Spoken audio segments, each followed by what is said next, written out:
Mapagpalang araw po sa inyong lahat. Welcome pong muli sa ating programang Ating Pag-aralan.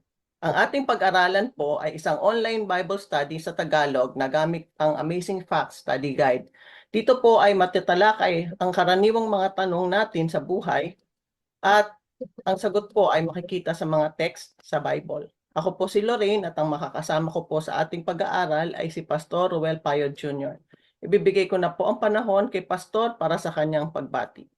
Hello po, magandang araw po sa inyong lahat mga minamahal po namin taga-subaybay at mga suking taga-pakinig at mga nanonood dito po sa ating pong programa sa YouTube, ating pag-aralan. Maraming salamat po sa inyo pong pag-tune in at sa inyo pong pag-subscribe. So please, ako po ay nang-anyaya po sa inyo pong i-share po ang mga videos po na ito at ang mga videos po sa programang ito.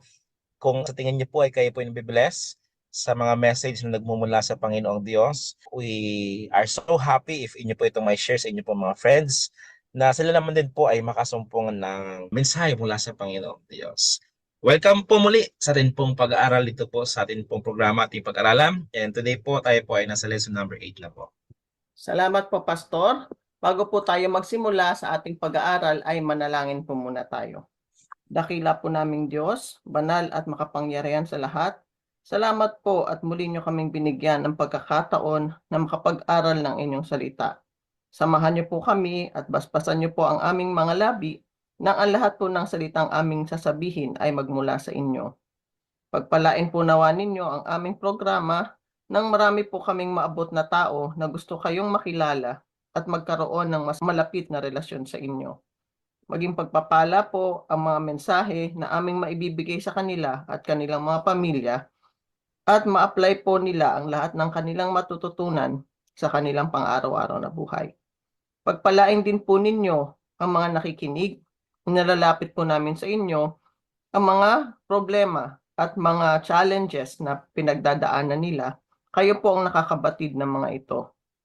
Inilalagay po namin ang lahat ng ito sa inyong paanan at gabayan sa lahat ng aming mga plano sa buhay.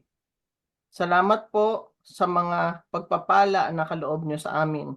Tulungan nyo po kami na maging good stewards ng mga ito. At ibinabalik po namin sa inyo ang lahat ng papuri at kaluwalhatian. Ito pong aming hiling sa inyong pangalan. Amen. Tayo po ay magsisimulang muli sa isang panibagong leksyon. Ang pamagat po ng Lesson 8 ay ang pangwakas na pagpapalaya. Hindi po ito kathang-isip lamang. Darating po ang araw na tayo ay hindi na makakaramdam ng sakit, gutom, kalungkutan, mawawala na ang mga krimen at kaguluhan sa mundo. Hindi ba ito kahanga-hanga? Malapit nang dumating si Jesus, ngunit maraming maling akala tungkol sa kung paano siya babalik. Ating pong pag-aralan kung ano talaga ang sinasabi ng Biblia tungkol sa ikalawang pagdating ng ating Panginoon para tayo ay sama-samang magkita sa langit na bayan. Para sa unang tanong, tayo ba ay nakakasiguro na babalik si Jesus sa ikalawang pagkakataon? Pastor? Sa unang tanong pa lang mga kapatid, talaga nakaka-excite na po yung tanong. Alam niyo po, bago ko po sagutin po ang unang tanong mga kapatid at basahin po ang teksto sa Biblia, whether you like it or not mga kapatid, me personally, this is one of my favorite topics sa Biblia mga kapatid. Ang pamagat, by the way, natin pong pag-aaral po ngayon ay ultimate deliverance or sa Tagalog pa ay yung pangwakas na pagpapalaya. Pero when I discuss this topic mga kapatid, akin po itong pinapamagatang the blessed hope or sa Tagalog pa ang mapalad na pag-asa. Kasi po ito po yung pinaka-ultimate, this is the blessed hope. Alam niyo po sa itong blessed mga kapatid, hindi siya swerte. Kasi in the Bible, there is no such words lucky or swerte. However, meron pong word na blessed or blessed, mapalad. Alam niyo po, yung salitang mapalad sa Greek po ay makarios. Siya po ay 1,000 times kaysa po sa lucky na word na atin pong ginagamit yun or yung swerte. Ang mapalad mga kapatid, this is the luckiest of all luckiest. Kung ito po yung pinakamapaalad na hope, pag-asa ng bawat isa po sa atin. Now, bago ko po muli, again, sasagutin po ako ng tanong, why is it important mga kapatid natin pong pag-aralan po ang topic na ito? Simply because, yung manner po ng Christ, ng pagpaparito ng Panginoong Jesus, ay kailangan po ating malaman. Kasi may nagsabi po sa akin one time, nung pag-aralan po ang topic na ito, sabi niya, Pastor, hindi naman na siguro issue kung paano ang pagpaparito ng Panginoon as long as na dumating siya. But, there are warnings in the Bible na ngayon pong gabi, na ngayon sa mga sandaling ito mga kapatid, ay atin pong pag-aaralan. What are those warnings at paano tayo makaka-sure na ang darating na Kristo ay siya nga natin pong pinakahihintay. Now, to answer the question number 1, paano po tayo makakasiguro? Can we be positive na ang Panginoon po ay muling darating? According po sa Hebrews chapter 9 verse 28, ito po ang nasabi. Gayon naman, si Kristo'y minsan lamang inihandog upang pawiin ang kasalanan ng mga tao. Siya'y muling darating, praise God, hindi upang muling ihandog dahil sa kasalanan, kundi upang iligtas ang mga naghihintay sa Kanya. Ang unang pagpaparito po ng Panginoon ay upang iligtas po tayo sa kasalanan.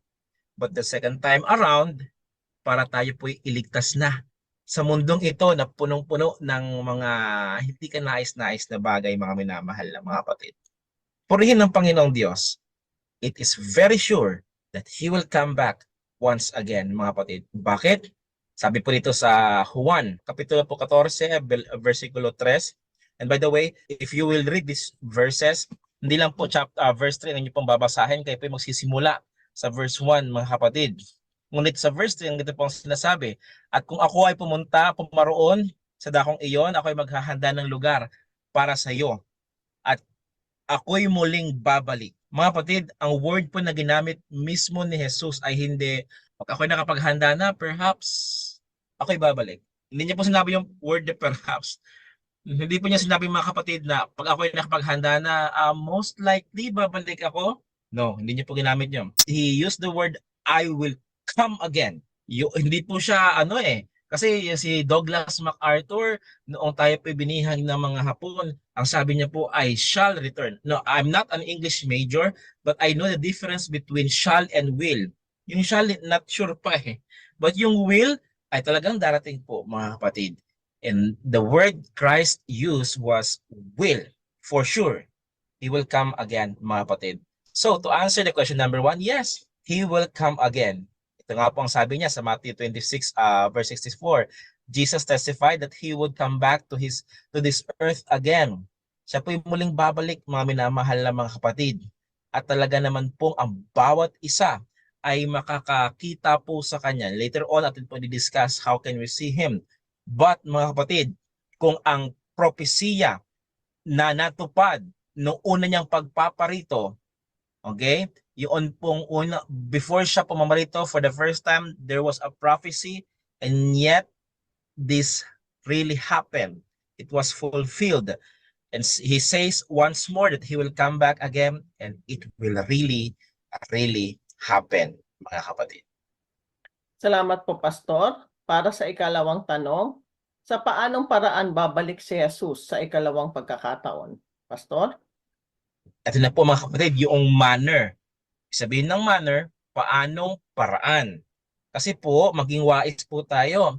There are some religious sect or mga sekta po, mga minamahal na mga kapatid, or even churches who are preaching now.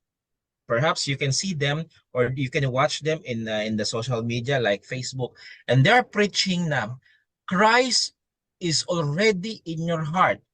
I mean, that's good. That's okay. Na ang Panginoong Hesus ay nasa puso mo na. But they say it literally. They don't believe in second coming kasi nga po si Kristo daw po ay nasa puso na po natin. Now, there's danger in that kasi if you believe kasi po ang kanya pong teach ay ganito. If you feel peace, if you feel holiness, etc., ang Panginoon daw po ay dumating na. No. There is really a literal manner of Christ's return. Ito po ang binabanggit sa Aklat ng Mga Gawa. Aklat po ng Mga Gawa, mga kapatid, ang kapitulo po ay 1, dahil sila pong basahin sa inyo, mga kapatid. Ang versikulo po ay 9 hanggang 11. Ito po ang sinasabi. Pagkasabi nito, si Jesus ay inakyat sa langit habang ang mga alagad ay nakatingin sa Kanya at natakpan siya ng ulap. Habang sila ay nakatitig sa langit at siya ay inaakyat, may dalawang lalaking nakaputi na lumitaw sa tabi nila. Sabi nila, kayong mga taga-Galilea, bakit kayo nakatayo rito at nakatingin sa langit? Itong si Jesus na umakyat sa langit ay babalik gaya na nakita ninyong pag-akyat niya. Yung dalawang lalaki po doon mga kapatid na nakita po nila, alam niyo po, yun po yung mga angels. Okay, yun po yung mga angels na sinabi po sa mga kila Pedro and all the disciples of Christ, sabi ng mga angels na yun, the Christ that you see when he was ascended to heaven, nung siya po bumalik sa langit, is the same Christ na makikita nyo sa alapaap ng langit. Ibig sabihin, mga kapatid, ang pagpaparte ng Panginoong Diyos ay makikita po sa alapaap ng langit. I don't know how grandiose was that will be that day, but one thing I know, mamaya po tayo pag-aralan po gaano po ito ka-glorious, kadakila. But one thing is sure mga kapatid, si Kristo na nakita ng mga disipulo na umakyat sa langit at inagaw po ng mga ulap, ibig sabihin hindi na po siya nakita at nandun na po siya sa kanyang ama sa langit, will be the same manner na kanyang pagpaparito mga kapatid. Hindi po siya aapak sa lupa. Okay, mamaya I will expand that. Hindi po siya aapak sa lupa, hindi po siya katulad ng mga sikat na mga Hollywood star or mga false prophets na magpe-pretend na sabihin nila, I am the Christ, I am the Messiah, I am here once again, tapos nakaapak sa lupa, nakahalubilo sa tao. No. The Christ that will come back ay siya po'y nasa alapaap ng mga langit, mga minamahal na mga kapatid. So the scripture promised that Jesus will return to this earth in the same manner that he left, in a visible, number one, ang visible Christ ay atin po makikita. Ibig sabihin po ng visible, nakikita, literal po mga kapatid. And then literal, bodily, personal manner. Okay po? Ang sabi nga po sa Matthew chapter 24 verse 30, they will see the Son of Man coming on the clouds of heaven with power and great glory. Ang pagpaparte po ng Panginoong Jesus ay meron pong dakilang kapangyarihan at kalwalhatian. He will come in the clouds, literally. Hindi ko po kaya imagine mga kapatid na ang langit ay bumubukas at nandun po sa gitna ay ang kordero ng Diyos at napakaraming mga anghel na nagbublo ng kanilang trumpet at paraot parito po ang anghel at meron pong mga kidlat at my imagination is unlimited mga kapatid kung gaano po kadakila ang event po na iyon. And one thing we know and one thing we are sure about, it will really happen mga kapatid. He will really come back at ang kanya pong pagpaparito ay isa pong literal, visible, and audible. In fact, 5 po yun mga kapatid ang manner po ng Christ ng pagpaparito ng Panginoon Jesus. But the important things of those are literal po ito, visible po ito, at audible po. Maririnig, makikita, at literal po na pangyayari mga kapatid. Meron pa doon climactic and glorious. So yun po, we are sure He will come back in these manners mga kapatid. Salamat po, Pastor. Sa ikatlong tanong, ang ikalawang pagdating ba ni Kristo ay makikita ng lahat o isang piling grupo lamang? Pastor? Ayun po mga kapatid, I have told you a while ago that He will come back and every eye will see Him. Saan po yung verse 9 mga kapatid? Sa Revelation 1 verse 7. Okay, ito po ang sinasabi mga kapatid. Tingnan ninyo, dumarating siyang nasa mga alapaap at makikita siyang ng lahat. Hindi po ng pili ha. Hindi po na makikita lang ng mga taga-Amerika o ng mga taga-Asia. No. Lahat. Ibig sabihin po, lahat ng mata ay makakakita po sa kanya. Ito pang espesyal. Pati ng mga tumusok sa kanya, tatangis ang lahat ng lipi sa lupa dahil sa kanya. Magkagayon nawa. Amen. Bubuhayin po pala ng Panginoon, especially yung mga nag-crucify sa kanya na ayaw maniwala na siya ang Son of God. He will come back to prove to them na ang kanilang pinako ay talaga ang anak ng Diyos. So ibig sabihin mga kapatid, lahat naman tayo makakita.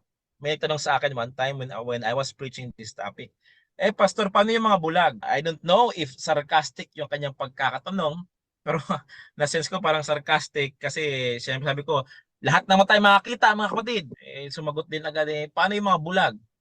Mga kapatid, when Christ was here on earth for the first time, Ano bang ginawa ng Panginoon sa mga bulag, mga kapatid?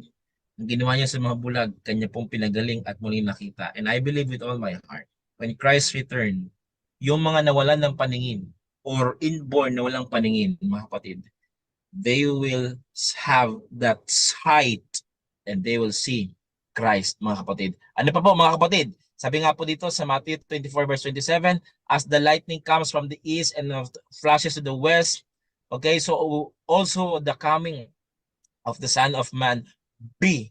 Ang pagpapatid po ng Panginoong Diyos ay talagang napakadakila. Who would have imagined meron pong dakilang kidlat na pumaparod pa rito sa silangan sa kanluran at talagang nasasaksihan ng buong sanlibutan ng lahat ng mga tao, mga minamahal na mapatid, yung mga nagtatapat sa Panginoon, tuwang-tuwa sila kasi alam nila yun na yung pinaka-climactic event. Pero yung mga hindi po nagtapat at mga masama, it will be a terrible day for them, mga minamahal na mga kapatid. Nakakalungkot lang kasi dalawang grupo ang kanyang madadatnan sa kanyang pagpaparito. And later on, I will explain that, mga kapatid. Of course, sabi nga po dito sa 1 Thessalonians chapter 4:16, the Lord himself will descend from heaven with a shout, with the voice of an archangel, and with the trumpet of God, and the dead in Christ will rise first. Now, mga kapatid, many use this text as secret rapture. Sabi kasi nila sa text ng mga kapatid, at unang bubuhayin ng Panginoon yung mga nagtapat sa Kanya. Mga kapatid po ito secret rapture. Okay? There will be two events in resurrection. First, na resurrection, mga kapatid, ay yung second coming ni Christ. Ang una niya pong bubuhayin yung mga tapat. But the second resurrection ay doon po after na po ng 1,000 years na vacation po sa langit na bayan. Pero yung second resurrection ay para po doon yon sa mga hindi nagtapat, mga kapatid. Alam niyo po, may pilosopo na nagsabi sa akin, Pastor, dalawa naman pala po ang pagkabuhay. Pastor, siguro kung hindi na ako maka-attend sa unang pagkabuhay, sa pangalawa na lang ako. Kapatid, delikado yun. Kasi doon sa ikalawang pagkabuhay, bubuhayin ka para ikaw isunugin ulit. Sabi po ng Bible iyon. Dapat andun ka sa unang pagkabuhay. So mga kapatid, okay po, to answer the question number 3, yes, visible po na makikita po ng lahat ang pagpapalito ng Panginoong Jesus. And meron nga pong shout, hindi po ito secret rapture. Okay po, every man, woman, and child living in the world when Jesus returns will see Him, and at His second coming, the staggering brightness of His appearance will stretch from horizon to horizon, and the atmosphere will be charged with brilliant glory like lightning. No one will be able to hide from it. Wala po makakatakas po sa napakadakilang araw po na yun, mga kapatid. Okay po, now, note, every person will know the second coming is occurring. Huwag po kayo maniniwala muli, again mga kapatid, sa doktrina ng secret rapture. Never po na tinuturo ng Biblia ang secret rapture. Wala pong ganoon, mga kapatid. May nagsabi sa akin, Pastor, paano nilang po yun si Enoch? Di ba kinuha yun ng Panginoon? Pastor, paano na lang po yun si Elijah? Di ba kinuha yun ng Panginoon? Pastor, paano lang si Moses? Di ba binuhay ng Panginoon at kinuha ang kanyang katawan? Sabi ko, paano niyo pong nalaman na si Enoch kinuha? Paano niyo na pong nalaman na si Elijah ay kinuha? Kung yun po ay lihim. So hindi na po lihim yun, mga kapatid. Enoch ay kinuha ng Diyos, Elijah ay kinuha ng Diyos through chariot of fire. The fact na nalaman niyo po yun at sinulat po sa Biblia, ibig sabihin hindi po yung secret rapture, mga kapatid. Otherwise, hindi po ito na-record po sa Bible. Okay? Again, let me repeat. Don't espouse the idea or the teaching na ang second coming of Christ is a secret. No, it is never a secret and it will never be secret sapagkat ito po ay literal at makikita po ng lahat, mga minamahal na mga kapatid. Salamat po, Pastor. Sa ikaapat na tanong, sino ang makakasama ni Jesus sa kanyang ikalawang pagpaparito at bakit? Pastor? Ayan. Dito na po tayo, mga kapatid, sa ikaapat na tanong, bakit? Kasi importante pong malaman natin sino ang kasama ni Christ sa kanyang pagpaparito. Bakit? Kasi po, kung makikita niyo na po sa mga social media at sa television, Meron pong tao na nag-claim na siya po ang Christ. Siya daw po ang incarnated body form of Christ, etc., etc., claiming that they are the Messiah. Napaka-influential nila, in fact, or meron po silang group na naniniwala po sa kanila. However, this is not the Christ, mga kapatid. Bakit? Kasi po ito po yung manner na kanyang pagpaparito. Atin pong pinag-aaralan po kanina, at akin pong dadagdagan ngayon dito po sa kaya patatanong. Matthew 25 verse 31. Akin pong babasahin sa inyo, mga kapatid. Sa maluwalhating pagdating ng anak ng tao, kasama ang lahat ng anghel, uupo siya sa kanyang trono ng kaluwalhatian. Mga kapatid, kasama po ng Panginoong Diyos, hindi po ang mga tao or yung kanyang mga followers, mga na-influensya niya. No, no. The coming of Christ for the second time will have the company of thousands and thousands of angels, even the glory of His Father. Mga minamahal na mga kapatid, kasama niya po yun. And why? Bakit? To prove to us na nagdidiwang po ang langit, sapagkat ang ultimate deliverance ay nangyari na or mangyayari na sa sangkatauhan. All the angels of heaven will come with Jesus at the second coming. As the bright cloud nears the earth, Jesus will send forth His angels, and they will quickly gather together all of the righteous people in preparation for the trip back to heaven. Mga kapatid, magandang event. And I am so excited to behold that scenario na pagpapalit ng Panginoong Diyos. Kung siguro kung gabi sa atin pong panahon, magliliwanag ang kalangitan, mga kapatid. Yung mga anghel ay nagpaparot parito at nasa gitna ay ang kordero ng Diyos at napakaliwanag. By the way, sabi po sa Matthew, mga kapatid, hindi po siya hindi po siya babalik hindi po siya babalik lang na kasama ang hundreds of angels. No. Thousands and 10,000s of angels ang kasama ng ating Panginoon. Yes. Salamat po, Pastor. Sa ikalimang tanong, ano ang layunin ng ikalawang pagparito ni Jesus sa lupa? Pastor? Alam niyo, mga kapatid, meron po nagsabi sa akin, bakit pa kailangan, may tanong sa akin, bakit pa kailangan dumating ng Panginoon? Eh, meron naman itong isa na pinaliwanag na po at parang hindi naliwanagan. Sabi niya, para magpakyut lang. No, mga kapatid. Hindi po papalit ng Panginoon Diyos para magpakyut lang or para i-prove na siya po yung makapangyarihan or etc. No, don't think those things. Meron pong primary purpose. For me, primary because there is also secondary. But for me, mga kapatid, the primary purpose ng pagpapalitan ng Panginoong Diyos ay na-record po sa Revelation chapter 22. Ito pong binabanggit. At sinabi ni Jesus, makinig kayo, darating na ako, dala ko ang aking mga gantimpalang ibibigay sa bawat isa ayon sa kanyang ginawa. Mga kapatid, the return of Christ is, let us say this, payday. Kayo po na nagtrabaho po ngayon, mga kapatid, ay, di ba, ang ganda pong pakinggan noong salitang payday. O, ibig sabihin na, swelduhan na. Okay? But in that day, sa kanya po ikalawang pagparito, payday ito para, good news po ito para sa mga tapat. Payday na kasi.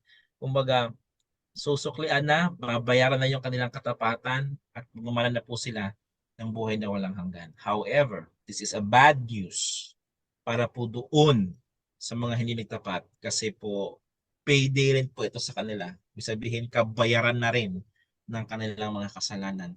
Mga minamahal na mga kapatid, nakakalungkot po, mga minamahal na kapatid. One thing is for sure, masama ka man o mabuti ka man, makakatanggap ka ng gantimpala. Okay?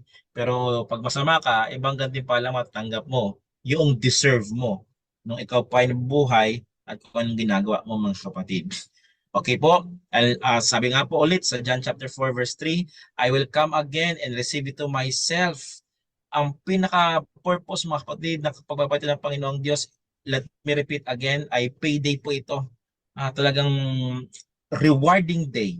Okay? Sabi nga po sa ibang term ay recompense. Okay? Yung reward, bibigyan niya po according sa kanyang ginawa. But also, mga kapatid, yes, payday po ito sa mga nagtapat. At ang sabi ng Panginoon, I will take you home. Sa John chapter 14 verse 3. Talaga makakapiling po natin ang Panginoong Diyos sa walang hanggan. Jesus is coming back to this earth to save His people. Remember that. just as He promised, and to take them to the beautiful home He has prepared for them. Yung ating po napag-aralan po, kanya po naalala mga kapatid, ang napakagandang langit ang siyang magiging tahanan ng mga banal na ililigtas na ating Panginoon. Salamat po, Pastor. Para sa ika-anim na tanong, ano ang mangyayari sa matuwid na mga tao kapag dumating si Jesus sa pangalawang pagkakataon? Pastor? Wow, napakaganda ng mga kapatid. Sa mga matutuwid isabihin mamaya, meron pong mga hindi matutuwid. Okay, ano pong mangyayari sa kanila? Dito naman po tayo mga kapatid sa mga matutuwid na tao. Ano pong mangyayari sa kanila mga minamahal na mga kapatid? Kanina po ako pong binasa sa inyo, yung 1 Thessalonians chapter 4 verse 16 and 17, na ang Panginoon po ay muling babalik mula sa langit at ang mga namatay kay Kristo ay muling mabubuhay. Yun po yung mga patay na banal or namatay sila pero ang kanilang pong buhay ay tinalaga sa Panginoong Diyos. Sila po ay muling bubuhayin at sila po ay kukunin ng Panginoong Diyos.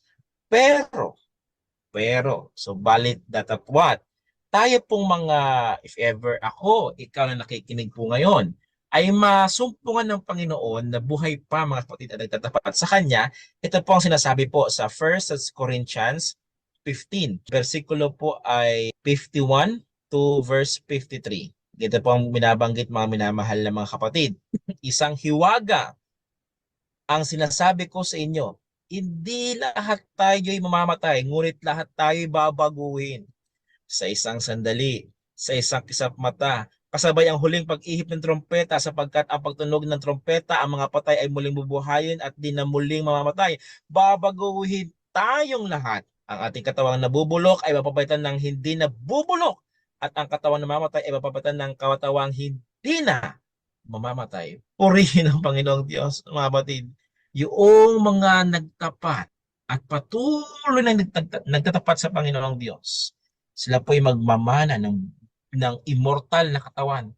Sabi nga po sa ating binasa, yung katawan na bubulok, hindi na mabubulok. Yung katawan na namamatay ay hindi na po kailanman mamamatay. Purihin ang Panginoong Diyos sa mga kapatid, sapagkat ito po ay mamanahin ng mga naligtas or maliligtas. At according nga po kay Pablo sa Philippians chapter 3 verse 20 and 21, we also eagerly wait for the Lord Jesus Christ, who will transform our lowly body that it may conform to His glorious body.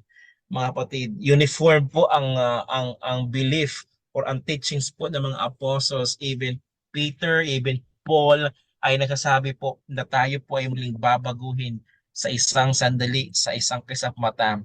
Sa huling tunog ng trompeta mga kapatid, tayo po ay magmamana ng buhay na walang hanggan. Those who accepted Christ during their lives but have died will be raised from the graves, given perfect and immortal bodies, and will be caught up into the clouds to meet the Lord. Napakaganda mga kapatid. Note, Jesus does not touch the earth and His second coming. Ito po yung sabi ko po sa inyo kanina.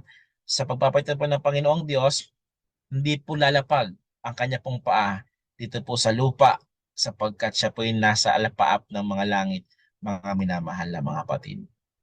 Sa ikapitong tanong, ano ang mangyayari sa masasamang tao sa muling pagparito ni Jesus? Pastor? At para po sagutin mga minamahal na mga kapatid, ang ikapito pong tanong, kung kanina, yung mga banal ay talagang, yung mga namatay na banal, muling bubuhayin at magmamana po ng immortal na katawan, at yung mga nasumpungan pang buhay ng Panginoong Diyos ay sila po yung mababago, isa pong good news po yun para sa kanila. The question is, ano naman po ang mangyayari sa mga masasamang tao sa pagpapalitan po ng Panginoong Hesus? Hindi pong basahin mga kapatid. Isaiah 11 verse 4. Ito po ang binabanggit mga kapatid. With the breath of His lips, He will slay the wicked. Nakakalungkot. Papatayin sila ng Panginoong Diyos mga kapatid. Sa pamamagitan na po ng kanyang hininga, mamamatay po lahat ng mga masasama. Sapagkat yun din po ang kabayaran po sa kanila pong hindi pagtatapat sa Panginoong Diyos. Katulad nga po na sabi po ni Jeremiah 25 verse 33. At that day, the slain of the Lord shall be from one end of the earth, even to the other end of the earth. Ang dami pong patay that day. Yun po ay yung mga masama na hindi po tumanggap sa Panginoong Diyos. Alam niyo po, insert ko lang po sa question number 7 po na ito mga kapatid.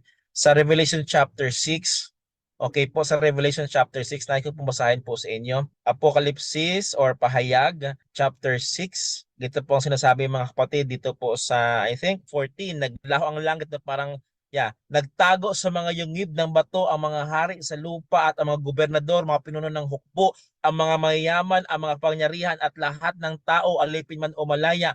At sinabi nila sa mga bundok at sa mga bato, tabunan ninyo kami at ikubli ninyo kami sa mukha ng nakaupo sa trono at sa puot ng kordero.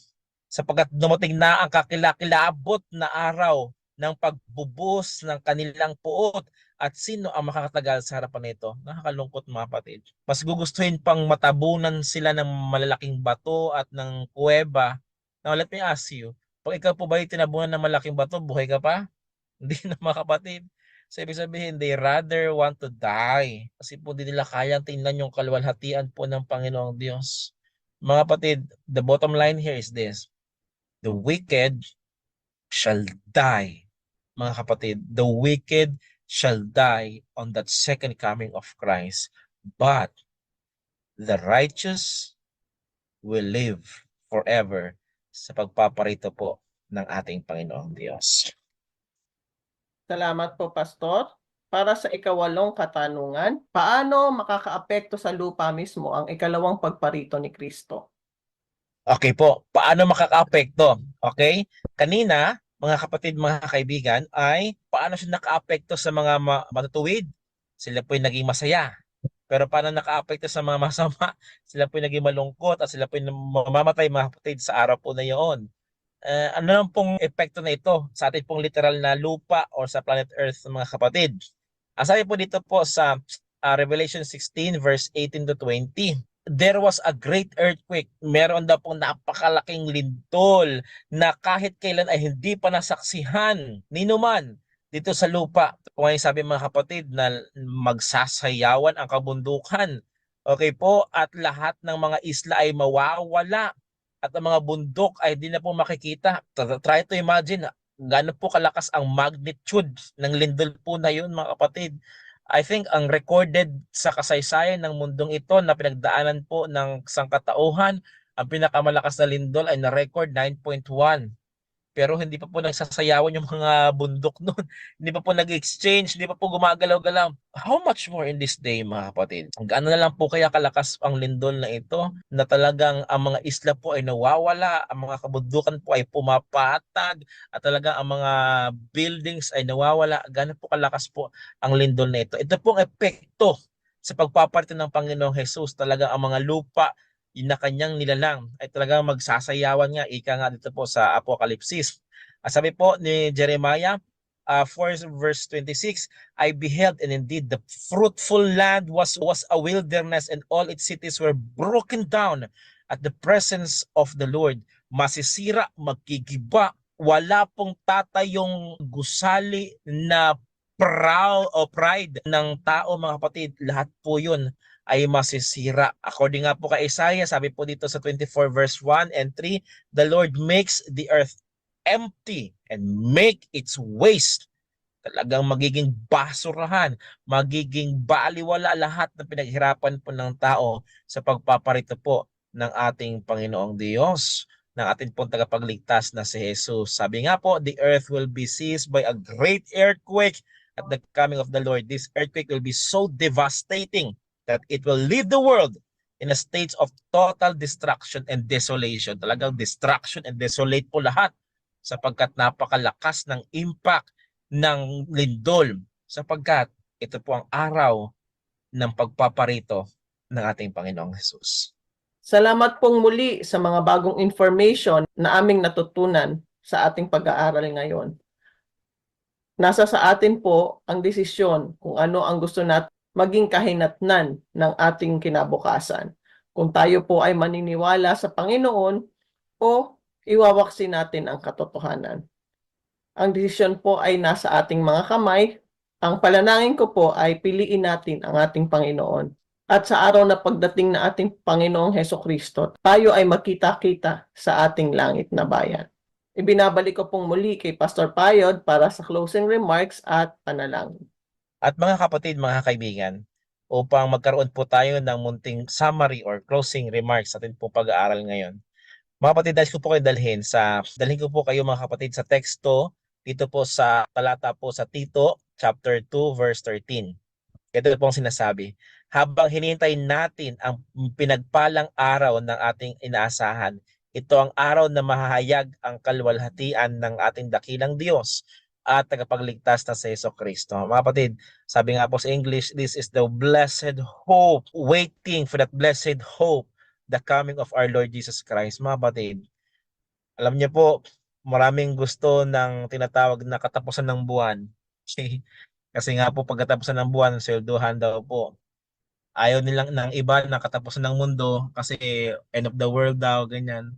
Pero mga kapatid, ano po bang ating hinihintay sa ating pong buhay? Maging successful, magkaroon ng lahat ng mga bagay sa mundong ito? Mga kapatid, let me ask you a question to conclude our topic for this evening. Are we waiting for this blessed hope na nothing can compare, mga minamahal na mga kapatid? Let us wait all together sa pagpapalit ng Panginoong Diyos. And the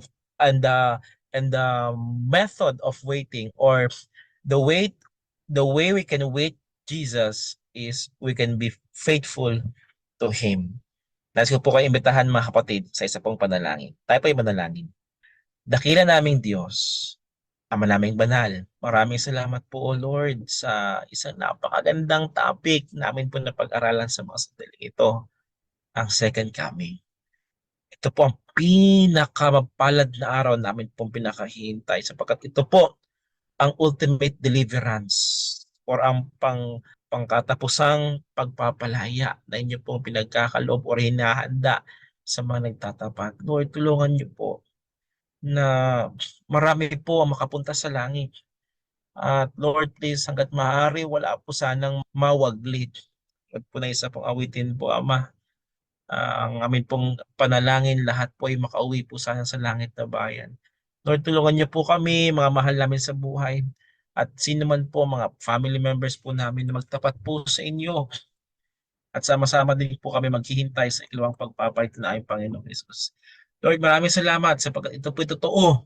Ito po ay nasulat po sa inyo pong banal na kasulatan ng aming Panginoong Hesus ay muling paparito sa ikalawang pagkakataon upang kami ay kanyang bigyan ng gantimpala, buhay na walang hanggan. Ito po aming samot dalangin sa pangalan ni Hesus. Amen. Salamat po, Pastor. Salamat pong muli sa pagsama niyo sa aming programa. Salamat din po sa mga nag-subscribe na, at kung hindi pa po kayo nakaka-subscribe, paki-subscribe niyo po at share ang ating mga videos. Malaking tulong po ito sa ministry na ating ginagawa at sa mabilis na paglaganap ng gospel ng ating Panginoon.